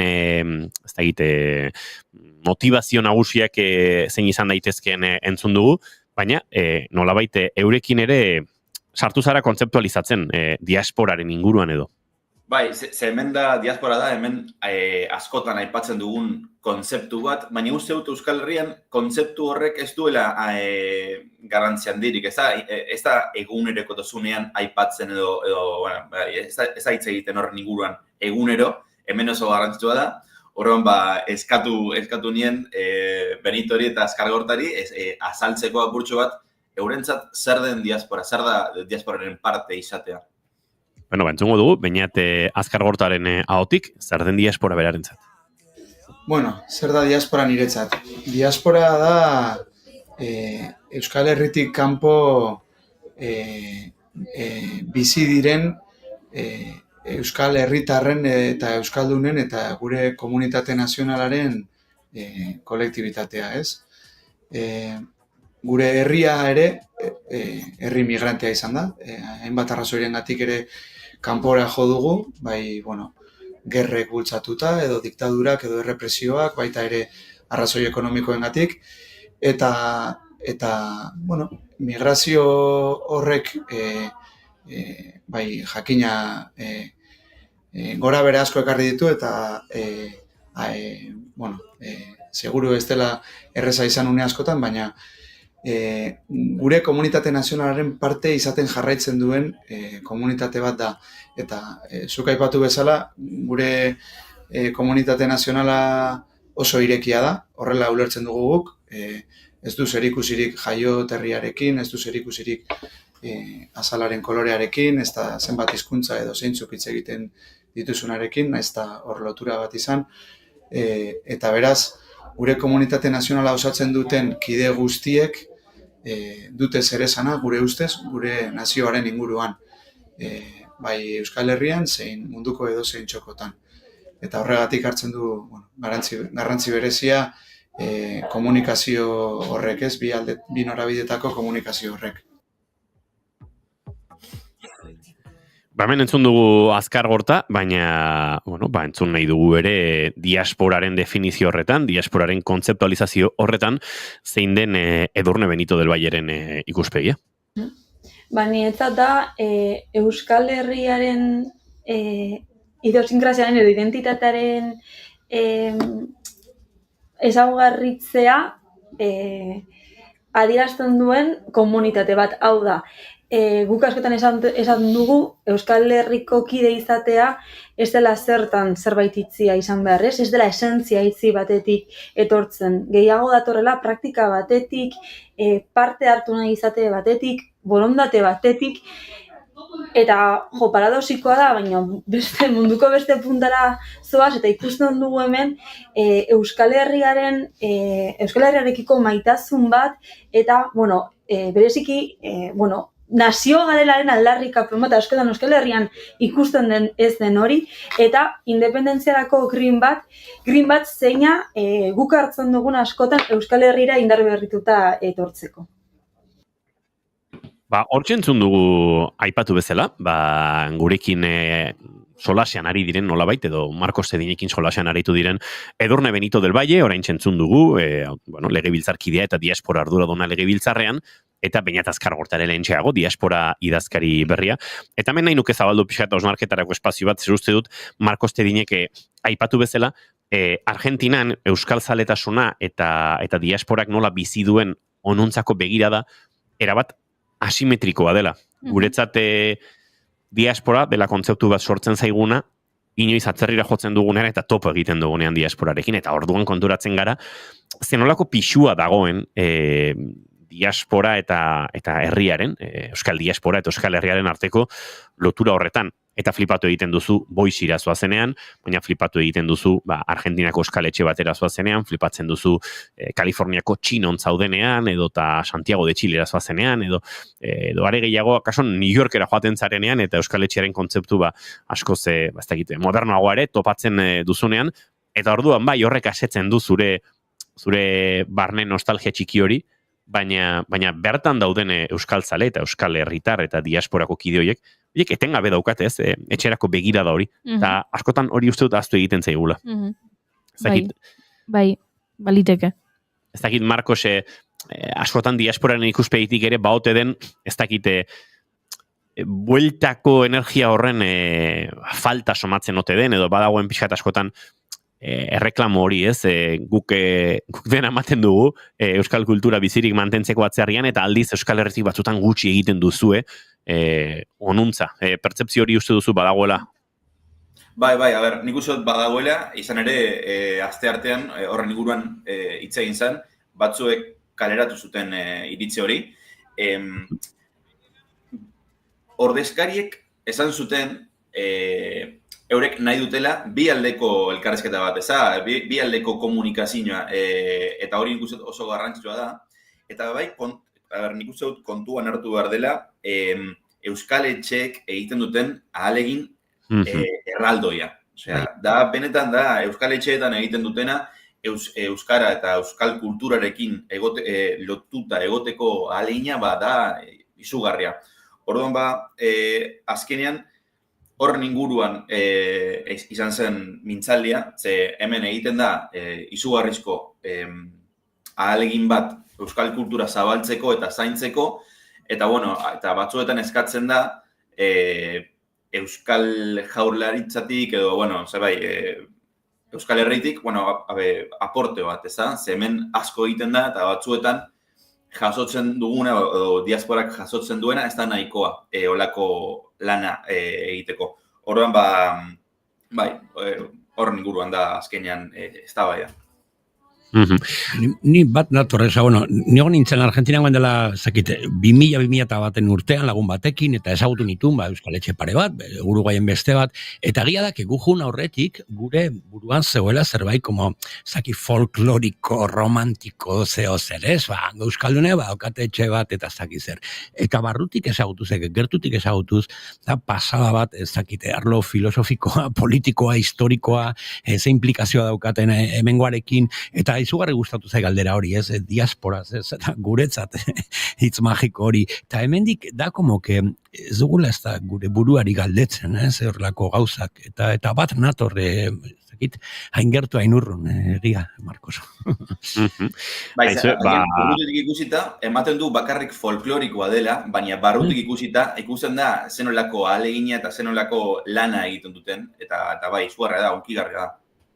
Eta folklore ere badago, eta folkloreak indarra handia dauka, simbolismoaren beharrare badagoelako askotan, hain urrutian herri baten aztarna kultural eta nortasun aztarna hori hor mantentzeko, ez? Baina batek ez du inondik inora bestea kentzen. Euskal Astea tandilen, eta, nolabait, uste dut, bertan ospatzen ari direnarekin, Edurne Benito del Valle eta Peñata Azkar Horta unkituta ikusi ditugula. Bai, guztiz ados, nik ere hortik ulertzen dut. Nik uste dut Euskal Astea jai bat dela, baina aldi berean eta guztiz lotuta aldarri bat ere bai, ez? Aldarrikapen bat egiteko aukera bat. Eta hor, askotariko elkarte eta norbanakoak elkartuko gara, baina guztiok haman komunian daukagun zerbait da, ez? Da nazio baten partea garela, eta horren aitortza eta nolabait aitortza hori, errekonozimendu hori merezi dugula, ez? Eta uste dute aprobetxatu behar dugula plataforma hori, bai jakina gure kultura eta idiosinkresia ospatzeko, baina baita ere gure nazioaren etorkizuna eraikitzeko eta hurrengo pausuak aldarrikatzeko. Azkar Hortaren hitzakoak eta Benitorenak giro beretsutik. Begira, nik hasteko ikusi nahi ditut, pasaden urtetik ikusten ez ditudan, eta pasaden urtean ezagutu nituen gazte batzuk, harreman pertsonal hori estutzen jarraitu nahi dut, eta gero ikusi nahi dut, Euskal Etxe bizi bat, zeinetan askotariko ekintzak egongo diren, baina nahi dut ikusi ere komunitate kritiko bat, bereziki ez, legegintzaldi honetan datorren legearen harira, ahots aukiko duen komunitate bat, eta zerezan aukiko duen komunitate bat. Eta uste dut, horrelako espazioak Euskal Astearen baitan ere, zentralitate bat izatea garrantzitsua dela.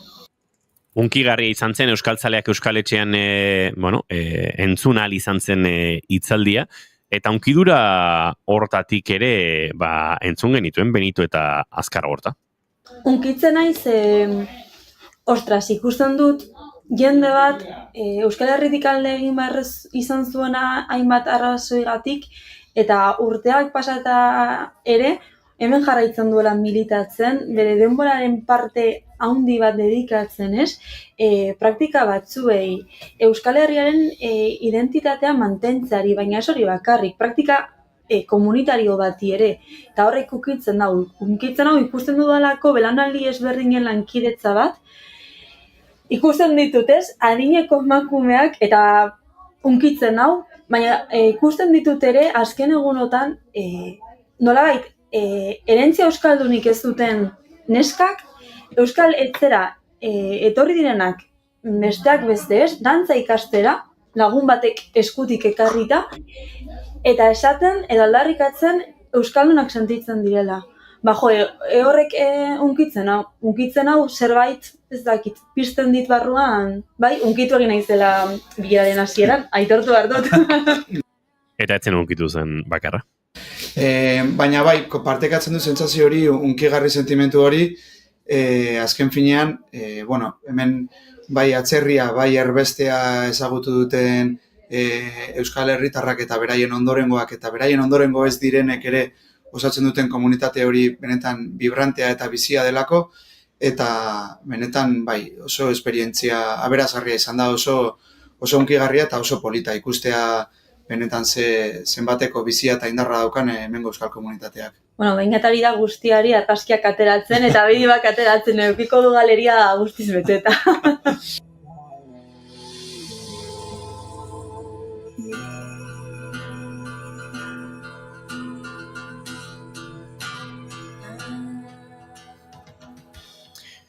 Tira, Marcos Terinekin ari gara Argentinatik diasporaren inguruko hausnarketa sakon hau eta interesgarri hau bizitzen. Eta Marcos, nolabait, aipatu dugu ez, emozioa, egia da euskal asteak emozio asko pizten dituela.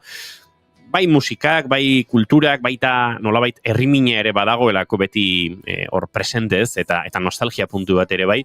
Baina askotan ikusi izan dugu azken urteetan, edo lehen behintzat, belaunaldi batzuk, azken migrazioetako belaunaldi batzuk zahartzen joan direla eta askotan euskal etxen indarra hortzegoela, eta nolabait, azpimarra ere eginda, eta uste egiten ari dela, ez, azken urteetan gazteek diasporaren garapen horretan duten garrantzian.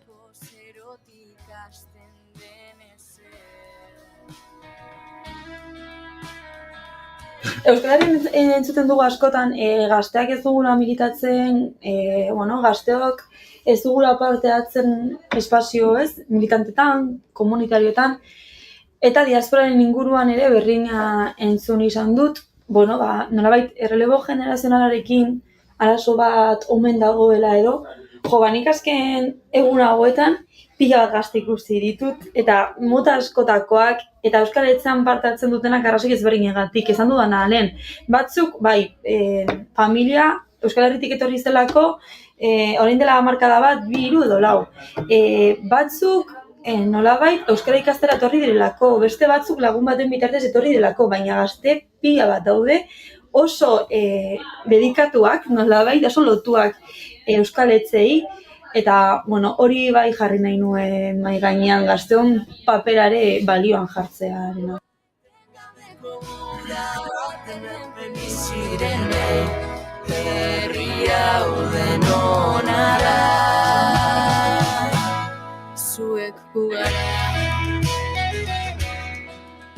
Dira Idoia Surmendi eta Inaute Lorritaren 25. artikuluari garen zuten. Honekin egingo ditugu eguerdiko 12 bidean ditugun minutuak, baina Marcos Tedin entzun ditugu hainbat eta hainbat hausnarketa. Ez dakit zurearekin amaitu nahi genuke, nola bizi duzun zuk diasporan bizitze hori, zure kasu ere, edo bakoitzaren mundu bat da, ez? Zu Argentinan jaiotako Argentinarra zara, Euskal Herrira etorri, euskara ikasi zuena, Argentinan dagoeneko euskara ikasten hasi zena, bigarren kafea jaiotzen ari ginen hartan ezagutu zintugun, baina eraberean badagoeneko berriro Argentinan zauden hortan, herrimi nostalgia giro hori ere bizi duzuna edo. Bai, zaila da, azaltzen, ni batzuetan ez nahi sentitzen diasporaren partea, badakit banaizela, baina batzuetan, ez naiz oso parte sentitzen, urrun bizi naiz nire Euskal Etxetik eta zaila da batzuetan parte hartzen, baina ikusten da lana eta unkitzen nau. Eta aipatu nahi nuen ordezkariek izan zuten errespetua, hemen egiten den, euskal diasporarekiko, eza? Ze hemen egiten da, esan dut, ahalegin handi bat, eta nik uste dute gurek ulertzen dutela, eta ikusten dutela, eta etorri da bentan entzutera, eta hori ona da, no? Ondo dau norbaitek zuen entzutea, nik uste dute oso garrantzua dela. Orduan, hori, zuk aipatu duzu zahartzen joan den belaunaldi bat, eta ikusten da Euskal Etxe guztietan, belaunaldi horrek oso ahalegin handia egin du, erraldoia euskal kultura bizirik mantentzeko, eta orain gazteen txanda da, ez da, gure txanda da hori jarraitzeko. Eta bueno, nik uste dut oso harro egingo dugula, ze hemen dau jende asko euskal kulturari maitasun handi bat diona, orduan zakite, oso sentimendu arraro bat, zeni oso argentinarra sentitzen naiz, baina baita ere euskal kulturarekiko maitasun eta errespetu handi bat dauzkat, orduan ezakit, hemendik urrutitik egiten dugu egin alduguna, gurea ez den zerbait bizirik mantentzeko. Bejonda izuela, hori bizirik mantentzeko bide horretan, norberak bizi behar du diaspora nahi duen moduan, edo benetan bizi duen moduan, sentitzen duen moduan, besterik ezkenuke eta egia esan, hemendik ere diasporarekin harreman asko izan ditugulako, nire kasuan behintzate ala gertatu da, eta ederra izan da, besarka handi bat, euskal diasporarentzat oso kontzeptu zabala da, esan da bezala, diaspora asko direlako, nolabait norberak bizi durako bere modura, baina munduan zehar euskal zaletasuna, euskal kultura eta batez ere euskal hizkuntza presente mantentzeko lana egiten duten horiei guztiei, gure aitortza eta gure eskerrona. Eta baita zuri ere Marko Zedin plazar bat izan da, aste batutan berriro ikusiko dugu elkar. Bueno, agur. Baindu. Urbilegi gaude. Mate hartzen utziko dugu Carlos Zedin egun guztia du aurretik, baina guk ere oraindik egun luzea daukagu aurretik, osteguna eguzkitsu Euskal Herriko inguru gehienetan, eta argi ederrarekin egingo ditugu hurrengo minutuak Inaute Elorritaren eguzki argitan kantu honekin. Mai Gorostiaga Pozo plazar bat izan da. Plazer bat, bete zure ametsak. Datorren ostegunera arte. Goiuri Ezeizarandia bihar arte. Bihar arte. Entzuleok nik agurtu barte dituzet bihar jai daukateta, baina datorren astelenean edo asteartean ikusiko dugu bueltan izango. Astelenean. Muxu handiak eta zaindu asko, laizter arte.